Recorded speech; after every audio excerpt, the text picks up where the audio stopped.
የአብይ አህመድ ወታደር በየገባበት ሁሉ አስከሬን መሆንን እየተሸነፈ መፈርጠጥን እየተንበረከከ መማረክን ልማዱ አድርጎ ቀጥሏል። ባለፉት 3 ዓመታት የተካሄደው ውጊያ አማራነት አሸናፊነት መሆኑን በተግባር እያሳየ በድል እየገሰገሰ ነው ተብሏል። የአማራ ሕዝብ በመንግስታዊ ስርዓት የደረሰበትን ግፍና በድል ለመመከት በአዲሱ ትውልድ የተለኮሰው ህዝባዊ ቢተኝነት ታላቅ ድል እያበሰረ ነው ተብሏል።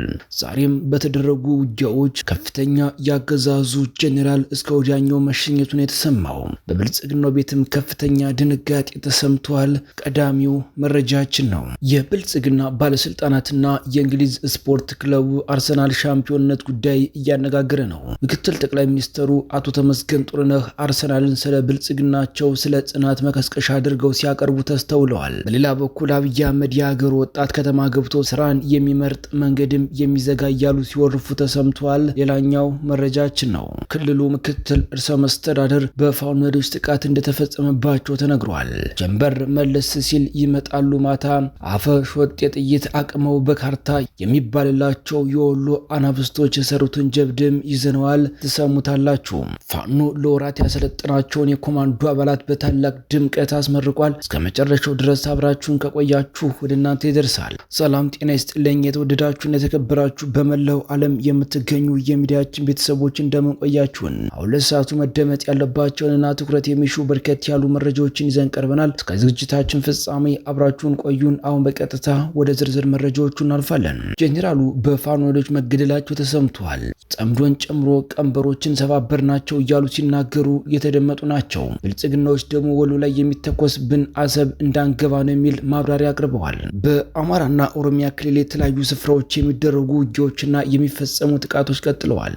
በኦሮሚያ ክልል ምስራቅ ወለጋ ባለፈው ሳምንት የጀመረው ውጊያ ዛሬም ቀጥሏል። በዞኑ ኪረም ወረዳ አጋሳና ብቅ በተባሉ ቦታዎች ላይ ከሰሞኑ የተደረገው ውጊያ ከፍ ያለ ሰብአዊ ጉዳት ያስከተለ ነው ተብሏል። የፋኖ ኃይሎች ቃል አቀባይ አስረስ ማረ ባሰራጨው መልእክት ደግሞ ትናንት ከዚሁ ዞን መቀመጫ ወደ ጊዳ አያና በመንቀሳቀስ ላይ ባሉ አንዶሬ በተባለ አካባቢ በተፈጸመ የደፈጣ ጥቃት የማዕከላዊ ዕዝ ኮር አዛዥ የሆኑት ብርጋዴር ጄኔራል አስናቃይተው ተገድለዋል ብለዋል። የቀድሞው የቢቢሲ ጋዜጠኛና ፕሮፌሰር ማርቲን ፕራውትም ጄኔራሉ በቀጠናው በሚንቀሳቀሱና ራሳቸውን በፋኖ ስር በሚገልጹ ኃይሎች ተገድለዋል ሲል ጽፈዋል። ከቀናት በፊት ወታደራዊ አዛዡ እዚህ አሁን ተገደሉ በተባሉበት አካባቢ የሚደረገውንና እሳቸው ጽንፈኞችና ሽብርተኞችን ማጽዳት ያሉትን የኦሮሞ ነጻነት ጦርና የፋኖ አካላት ላይ የሚደረግ ዘመቻን እየመሩ እንደሆነ አሳውቀው ነበር። ብርጋዴር ጄኔራሉ የማዕከላዊ መከላከያ ዕዝ ዳሴ ኮር አዛዥ ሲሆኑ አንገር ኪዳና አካባቢዎች ላይ የሚደረገውን ውጊያ ከሚመሩት ውስጥ የሚገኙበታል። ባሳለፍነው መስከረም ወር የማዕረግ እድገት አግኝተው የነበሩት ጄኔራል የሚገኙበትን ዕዝ የሚያዙት ሌተናንት ጄኔራል ዘውዱ በላይ ሆነው በቀጠናው የታዩትም ከቀናት በፊት ነው። ጄኔራል ዘውዱ ጸምዶ ያላቸውን ኃይሎች ጨምሮ ጠላቶቻችን እንዳይጣመሩ አደረግናቸው፣ ሴራቸውን በጣጠስ ነው፣ ሞፈርና ቀንበርም ነጠቅናቸው እያሉ ሲናገሩ መደመጣቸው ይታወቃል። ይህ ጸምዶ የተሰኘው አካልን በተመለከተ ከሰሞኑ ከመከላከያ ሰራዊቱ አመራሮች በኩል በተከታታይ የሚነገረው መግለጫ እንደቀጠለ ነው። ተሾመ ገመቹ የተሰኙት የሰራዊቱ የውጭ ግንኙነት ኃላፊ የሆኑት ወታደራዊ አመራርም እናቀልጣቸዋለን የሚል ዛቻን ጨምሮ አቅርበው ነበር። ጦራቸው እያቀለጠ ያለው ግን የአገሪቱን አርሶ አደሮችን ቀየውን ንብረትን ነው። ባለፉት ተከታታይ ቀናት በሰሜን ወሎ ዞን ቆቦ ዙሪያ የተደረጉ ውጊያዎችን ተከትሎ የተፈጸሙ የከባድ መሳሪያዎች ድብደባዎች ሰለባ የሆኑ ነዋሪዎች ደግሞ ለዚሁ ማሳያ ይሆናሉ። በውጊያው መንገድና ከተማ እየተጠረገላቸው ለምርጫ ቅስቀሳ ወደዚህ ወሎ ቀጠና ወግዴ የተጓዙት ምክትል ርዕሰ መስተዳድር አቶ አብዱ ሁሴን ደግሞ እዚህ ወሎ ላይ ጥይት የሚተኮስብን የባህር በሩን እንዳንጨብጠው ነው፣ ጊዜው ይርዘም እንጂ መግባታችን አይቀርም እያሉ ሲያብራሩ ተደምጠዋል። እኚሁ የብልጽግና ባለስልጣን ከሰሞኑ ቅስቀሳ ካደረጉባቸው ወሎ ቀጠናዎች ውስጥ ትናንትም በመካነ ሰላም አስቀድሞ በቆቦ ዙሪያና በሌሎችም ስፍራዎች ጠንካራ ውጊያዎች ተደርገው ተፎካካሪ በሌለበት ምርጫም ሰው የተገደለላቸው ነው ጉዟቸውን ሲያከናውኑ የተስተዋሉት። ሌላ በኩል የብልጽግናው ሹማምንትና የእንግሊዙ ስፖርት ክለብ አርሰናል ሻምፒዮንነት ጉዳይ እያነጋገረ ነው። ምክትል ጠቅላይ ሚኒስትሩ ተመስገን ጥሩነህ አርሰናልን ስለ ብልጽግናቸው ስለ ጽናት መቀስቀሻ አድርገው ሲያቀርቡ ተስተውለዋል። ሌላ በኩል አብይ አህመድ ደግሞ የሀገሪቱን ወጣት ከተማ ገብቶ ስራ የሚመርጥ መንገድም የሚዘጋ እያሉ ሲወርፉ ተሰምተዋል። ከሰሞኑ አርሰናል የእንግሊዝ ፕሪሚየር ሊግ ዋንጫን ማንሳቱን ተከትሎ በርካታ የዓለም ሀገራት መሪዎች ባለስልጣናትም ደስታቸውን ሲገልጹ አለያም ለደጋፊዎቻቸው የእንኳን ደስ አላችሁ መልእክት ሲያስተላልፉ ታይተዋል። የብልጽግና ሰዎች ግን ልክ ከጦርነቶች ጥቅም እናገኛለን እንደሚሉት ሁሉ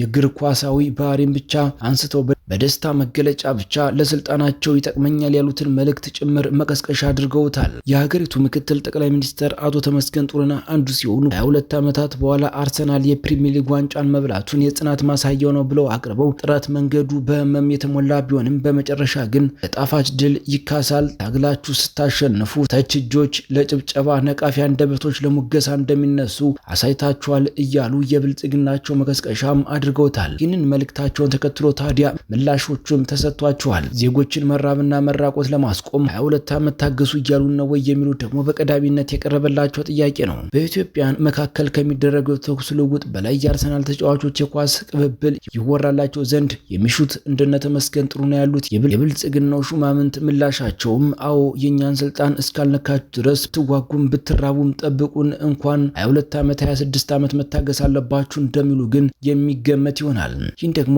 ራሳቸው ጠቅላይ ሚኒስትሩም ከዚህ በፊት ከ26 ዓመታት በኋላ ነው ሲኬስሉ ተሰምተው ነበር።